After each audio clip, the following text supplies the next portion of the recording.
சமாதானம் உண்டாவதாக. சென்ற புதன்கிழமை பலகீனத்து நிமித்தம் வயோதிபத்து நிமித்தம் இந்த உலகத்தினுடைய வாழ்வை நிறைவு செய்து நித்திய இளைப்பாறுதலுக்குள்ளதாய் பிரவேசித்திருக்கிற அருமையான அன்பு தாயாரின் சரீரத்தை நல்லடக்கம் செய்வதற்காக நாம் ஆயத்தப்படுகிறோம்.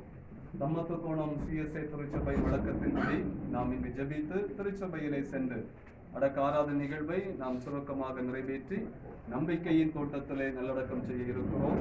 உண்மையான தாயினுடைய சரீர நல்லடக்க ஆராதனைக்கு ஆயத்தமாக இல்லத்திலே நாம் இணைந்து உம்மண்டை தேவனே நான் சேரட்டும் என்கிற பாடலை இணைந்து பாடுவோம். உம்மண்டை தேவனே நான் சேரட்டும்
கல்லையும்